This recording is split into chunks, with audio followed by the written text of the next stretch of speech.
Всем привет, дорогие друзья! Сегодня мы находимся на ежегодном фестивале электронной музыки Саха Рейв.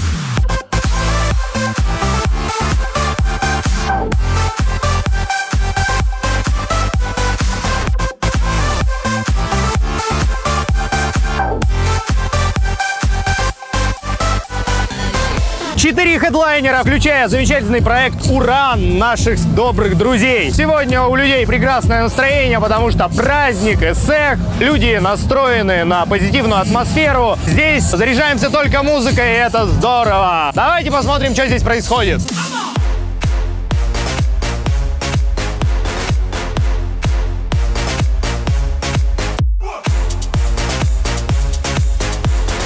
1 из 4 хедлайнеров фестиваля Саха Рейв — это Summer of Haze, проект из Тамбова, который приобрел огромную популярность в нашей стране. Мы решили узнать у Захара, чем же он занимается в данный момент и каково его видение на его музыку.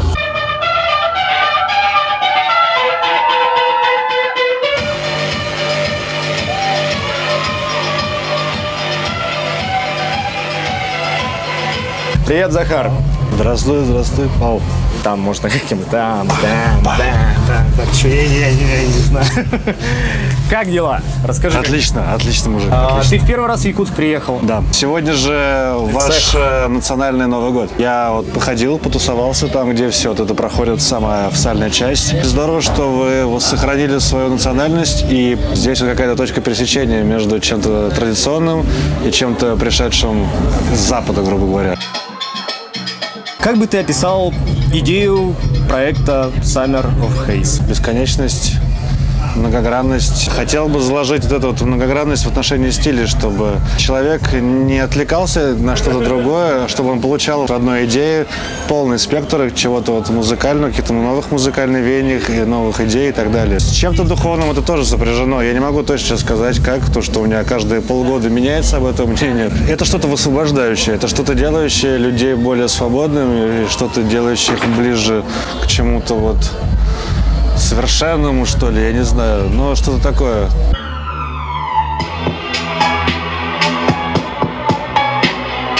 В этом послании все равно есть вот субъективизм. Summer of Haze, конечно, Summer of Haze. Summer. Что такое Summer? Это лето. Лето — это лучший момент, лучший сезон. В принципе, кому как не вам знать. У вас 3 месяца лютейшей жары, а потом лютейшие холода. Это лучшее время для реализации чего-то вот такого очень близкого к тебе. Вот. Ну, индивидуально, конечно же, но чего-то очень близкого. То есть, что ты хочешь на самом деле. Хейз — это дымка. То есть это, получается, лето дымки. Ну, слушай, это такой позитивный, добрый посыл. А почему вот твой визуальный образ вот такой? Я понял, о чем ты. Я бы не хотел делить это на добрый или злой, депрессивный или светлый и так далее. Кто-то мне когда-то писал что-то суицидальных каких-то там моментов, кто-то писал, что чувак, спасибо вообще. Вот. Кто-то писал, что под твой трек у меня был лучший секс в жизни. Там, ну, разные. Сказать, что это доброе, но это очень как бы поверхностно.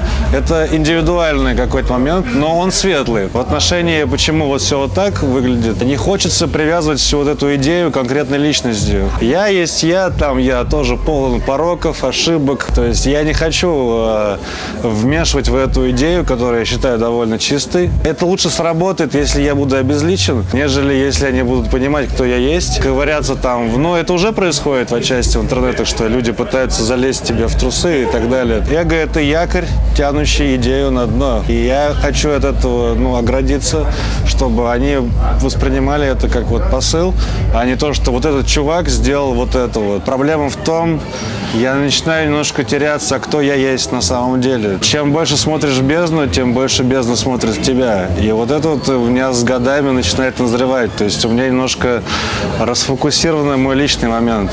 Моя жизнь, она в тени вот этого вот Summer of Haze. Ты упомянул в одном из интервью, что вот один из любимых твоих писателей — это Хантер Томпсон. Да. И вот у него как раз гон за журналистика, и как раз таки, вот, ребята, да. И вот у него как раз точно не было вот этой проблемы дуальности. Вот как ты думаешь? У него немножко другой момент работал. Он гипертрофированно раскрывал себя самого в отношении той американской действительности. У меня несколько другие задачи. У меня идет полный отказ от меня настоящего. Не то, чтобы мы с Summer of Haze живем разными жизнями, но я считаю, что все-таки человек и идея в моем случае, все-таки вот они, их нужно разделять конкретно, прям четко разделять. Ты не боишься, что вот идея, которую воплощает в себе Summer of Haze, заживет какой-то своей жизнью, и ты потеряешь контроль над ситуацией? Бывали моменты, да. Я не буду говорить, какие. Порой это бывает страшно. Смотря интернет и так далее, я понимаю, что я настоящий, я не живу. То есть меня нет. Я не запечатлен в истории. Везде я вижу так, либо в бандане, либо что-то еще. Это вот везде вот эти раздувы про бесконечность и так далее, и так далее. То есть это какое-то служение вот этому, мое личное культу вот этому Summer of Haze. Не знаю, что будет дальше. Надеюсь, мы придем к какому-то соглашению.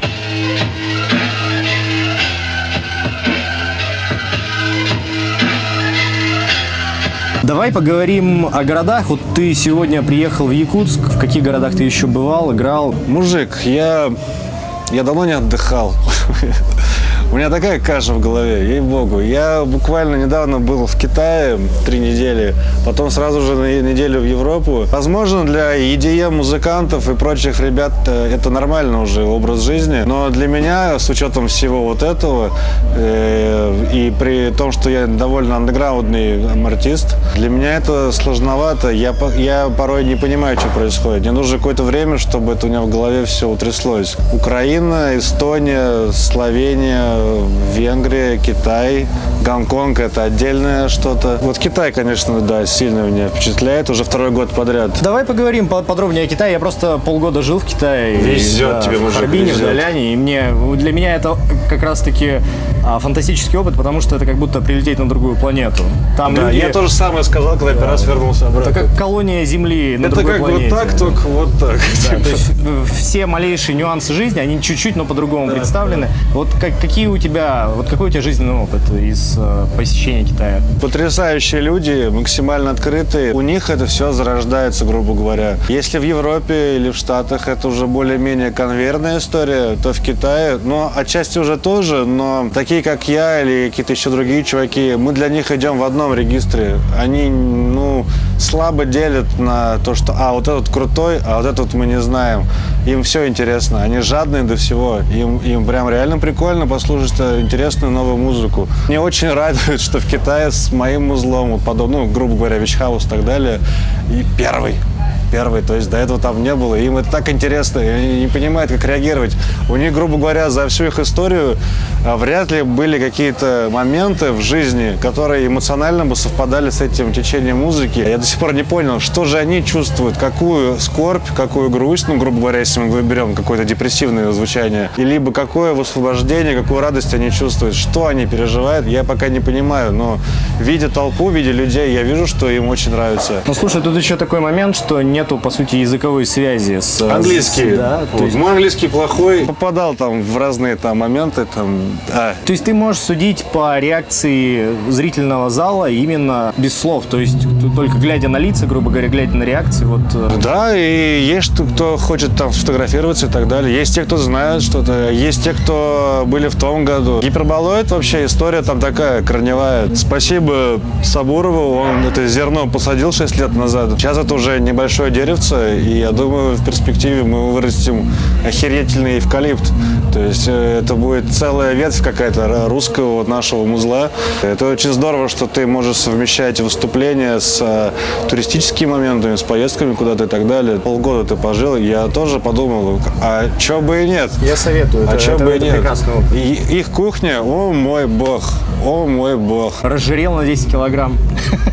Не, для меня наоборот, это супер содержательная содержательная еда, хер с ним, ее много, но тебя не валит в сон, там, знаешь, от русского борща, который тебя просто убивает. Хорошо, давай поговорим вот о жанровом направлении, да, о вич-хаусе. Я знаю, что ты вот не любишь... Я не люблю его в отношении России. Я вот что понял. Вот за эти поездки я понял, что именно в России это обосрали. То есть, смотри, в Европе нас прям делят американский вич-хаус, русский вич-хаус. То есть мы сформировали целую сцену. Внутри России творится такая вакханалия, что, ну, нам стремновато, нам стыдно лезть под эти хэштеги, потому что мы понимаем, с чем это сопряжено. Это мемы, это идиотские всякие вот эти алкотрэши, всякие вот эти алкодвижи, это блейзер. Они зашкварили вот это вот через контакт. То есть, с одной стороны, да, я понимаю, черные пиары, бла-бла-бла. Но в глубине души я же артист. Я не приемлю такого дерьма. То есть, я хочу, чтобы вот йоу, и я жду еще более громкого йоу. Я делаю еще более громко йоу, и погнали так до бесконечности. А тут я запустил йоу, а в ответ мемы, какие-то эти переименованные треки меня, где там играет Бутырка и прочий русский шансон. Ну, короче, что вы, мать твою, творите? Там такого нет. Там, в Европе я охерел, в Польше, например, вот, они относятся серьезно к этому жанру. Для них вич-хаус — это вот субжанр новой бейс-музыки. То есть для них это не мем-культура, это не прикол. Серьезный, хороший, сформированный жанр, который доставляет большинству людей. То есть им это нравится. Они не одеваются в эти мантии, вот эти вот всякие суицидальные вот эти моменты, у них этого нет. Они все классно выглядят, они испытывают что-то вот такое конкретное. Там нет вот этой вот второй стороны медали. А в России, ну, ВКонтакте.ру, конечно, да, многие говорят, что спасибо ему, иначе не было меня. Но я как артист не хочу об этом думать. У меня хороший SoundCloud показатель на Last.fm и так далее. А это довольно такие аудитории, не только русскоязычные. Поэтому ВКонтакте, да, свою роль сыграл, но опираться именно на этот хайп я не хочу. У меня нет угнетающих треков. Может быть, в каких-то моментах и есть, но в целом это высвобождающая музыка. Я люблю, когда люди просто вот ревут, и вот им хорошо, им очень хорошо. Они что-то отпустили, а не то, что я их загнал, блядь, еще в большую жопу. А такие музыканты тоже есть. И нахер таких музыкантов. Нет, конечно, они тоже нужны, шучу. Ну, тем не менее, катарсис, он с обоих сторон приходит. Да, по сути, это дело, поэтому да. То есть в нужный момент нужен свой артист со своим узлом. С которым, ну, ты можешь резонировать. Да, да. С какими артистами ты резонируешь больше всего? С чьим творчеством ты резонируешь больше всего? Как слушатель? Какой сложный вопрос. Ну вот, это на самом деле простой вопрос, потому что вот именно, какие самые сильные эмоции у тебя пробуждал какой именно трек? Я сейчас банальщину скажу, это до сих пор Салем. Это до сих пор Салем. Я специально не слушаю их неизданные треки до конца, чтобы у меня оставался какой-то вот момент, пробел, до того момента, как они не выпустят что-то новое. Ну, наверное, из последнего это Бен Фрост. Потрясающий мужик, потрясающий. Арка, да.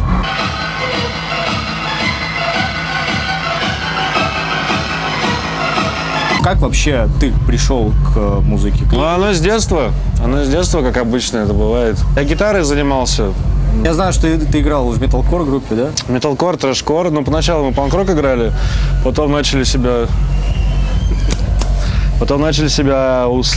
утяжелять, усложнять. То есть в итоге началось то, что барабанщик захотел в металкор, а мне трэш прям понравился, Slayer прям по сей день. И это потрясающе. Еще раз. То есть я настаивал на этом, и вот мы как-то пытались какое-то время словиться на этом, но потом я в это же время начал что-то писать еще в Fruity Loops. И пришло какое-то понимание, момент, что я уже все, я не могу влиять на этот процесс никаким образом. А здесь я хозяин, то есть у меня здесь вся группа. Что я захочу, то и будет. Но я очень долго писал вообще в пустоту, то есть я не то, что в стол, я выкладывал там что-то там в своем городе, пытался играть, кому-то показывал, там кому-то нравилось, кому-то нет. Но потом все это тоже пришло какое-то упадничество. Какой-то случился прям лютый бадхёрт, я прям замолчал, перестал что-то либо делать, там еще универ заканчивался, и уже тебе в армии угрожают. Я не знаю, что случилось, но что-то вот, по-моему, как-то начало формироваться новое музыкальное мышление. Вот именно сейчас вот я смогу реализовать то, что действительно во мне есть, а чего я еще сам не знал. То То есть это классный, вообще был эмпирический опыт, где-то ты потихоньку, вот интуитивно, вот пом, и в итоге вот складывалась какая-то картина, и вот мы здесь сидим и говорим об этом. Ну что ж, Захар, спасибо тебе большое за беседу. Мы желаем тебе удачи на сегодняшнем выступлении и удачи в творчестве. Спасибо, мужик, спасибо. От души.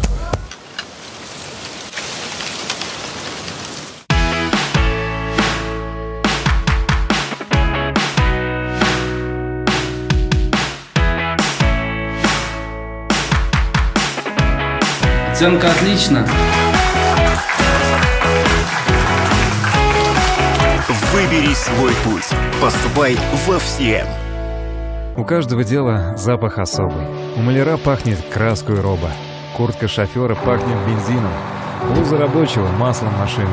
Руки стилиста – водой душистой. У визажиста – румяной пушистой. Пахнет электрик горелой проводкой. Сладким парфюмом с изысканной ноткой пахнет ведущий в день торжества. Ведь не секрет, пахнут все ремесла.